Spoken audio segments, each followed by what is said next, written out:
everyone, it's Hannah and today I'm going to show you how to do square stitch, which is another bead weaving technique that I've recently learned. Square stitch is made up in a very different way to brick stitch. If I just show you my most recent make here, you can see that the beads are actually sat squarely on top of each other, whereas in brick stitch they aren't sat on top of each other, they're kind of stacked more like bricks in a brick wall, hence brick stitch. But yes, square stitch is relatively easy to do, it just requires a bit of concentration when following patterns, as increasing is kind of confusing. It took me a while to grasp it, but you know, I'll talk you through it, we'll be fine. I'm also just going to apologise for the state of my nails. I painted them earlier today and I'm really bad at painting my nails, so sorry about that.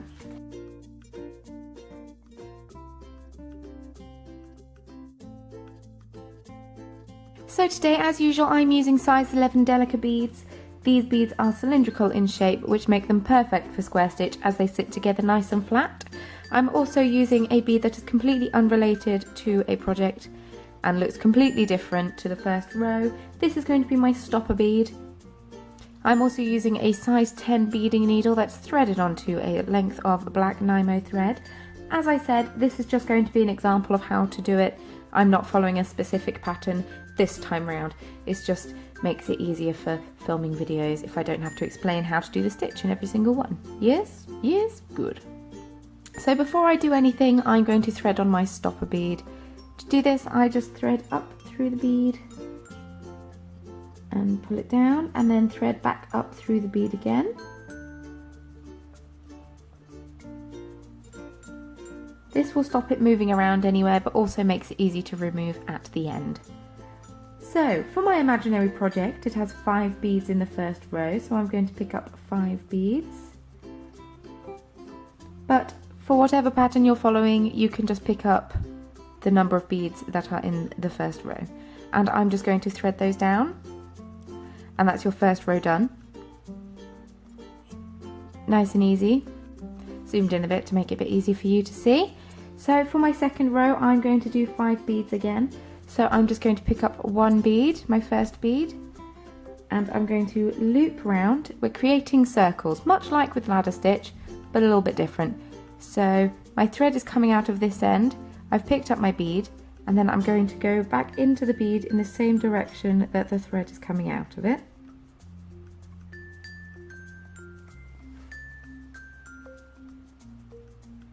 Like so. And then I'm going to thread back through that first bead in the opposite direction. Once again, pick up another bead. This is my second bead in the row, and I'm going to do the exact same thing, coming back towards myself, threading through just 1 bead, and then threading away from myself.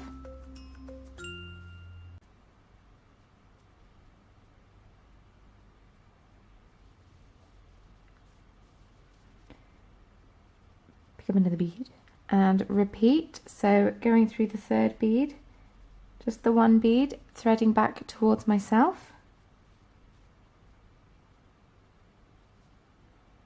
and then away from myself.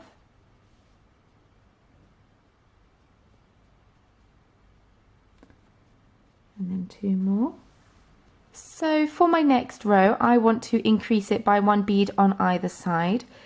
And to start with, I'm just going to do my 5 beads as usual and not increase on this side. This is a little bit confusing, and you do have to be on the ball when following the pattern.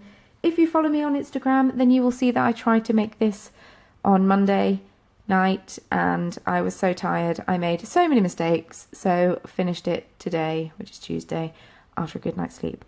Because if you're following a pattern, you have to look at the row above. For example, on this row, because I wanted to increase on the second row, and I threaded my first lot of beads on, and then I looked up and then started with the blue bead, not with the black bead. Now, this can get a little bit confusing, because then you have to do all of this row, increase on this side, do all of this row, and then increase on this side. But it's fine, you'll get there. I managed it after several attempts, so don't feel bad if you don't understand it first time round. So, I'm going to do my 5 beads as I normally would. And then to increase on this row, you need to look at what colour in your pattern the last bead of your row is and what colour the bead directly above that bead is. For example, when I increased on this row here with this black bead, I looked at this black bead here and the black bead above it. But if I increased on this row here, then I had to look at the black bead and also the lilac lavendery colour bead. Do you see? Yes. So this one's just going to be 2 orange for the sake of argument. So I'm going to pick up 2 orange beads, thread those down, and looping round again in the same direction that my thread's going, I am threading through that first bead we threaded on, and then back through the second bead, finishing off the circle. And then you complete the rest of your row.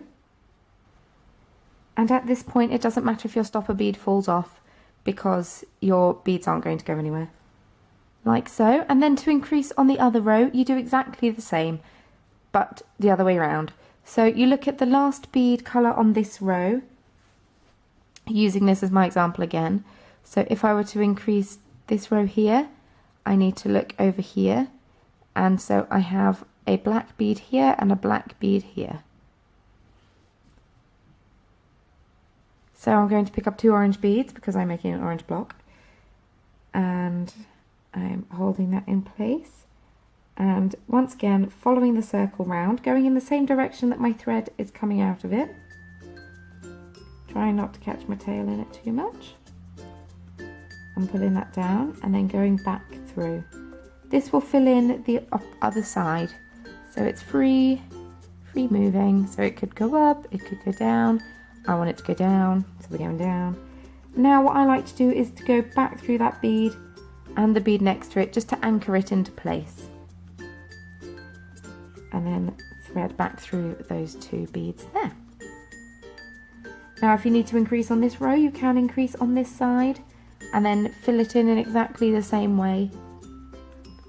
This didn't make sense to me for a very long time, and it wasn't until I actually sat down with a pattern, this pattern here, I didn't go easy on myself and actually tried it out, then I worked out how to do it.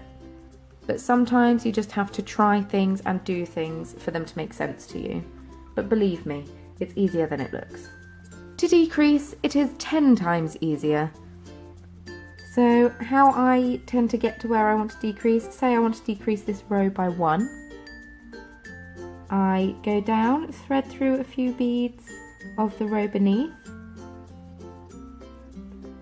and then directly above go through a few beads but come out of the bead that I want to start my next row on. So not quite at the end, pulling that nice and tightly, and then doing the exact same thing as you would do for a normal row.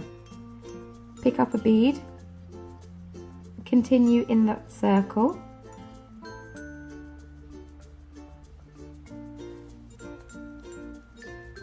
and follow it round. And then to decrease on the other side, all you do is stop beading. For example, if this row were only 2,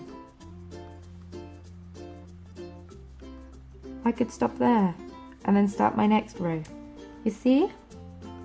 To finish off your beadwork, it's very simple. All you do is follow the rows of beads to sew back through them.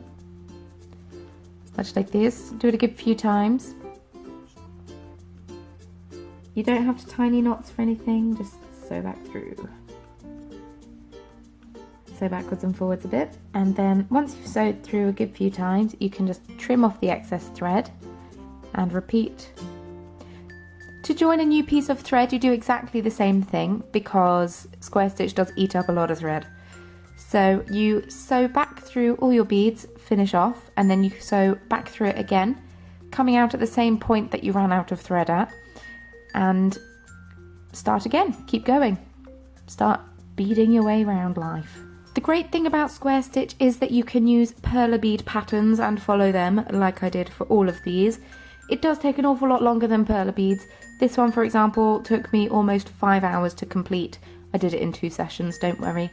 But yes, I personally think this is a really good starting point, and I will be making a tutorial for this in the future. But it's a really good starting point because you don't need to increase, you only need to decrease, which is perfect. You can also use cross-stitch patterns, which is very handy because it just means there are loads of patterns out there for you to try. None of these are my own patterns, all of these I have found by searching perler bead patterns, and yes. It's an extremely versatile stitch, it's extremely strong, it's extremely flexible, you can bend it any which way. Square stitch is a lot more hard work than brick stitch is, so you do need to be patient to try square stitch, but it's worth it because look at the really cute things you can make. I mean, who doesn't want to make these? Really? Who doesn't?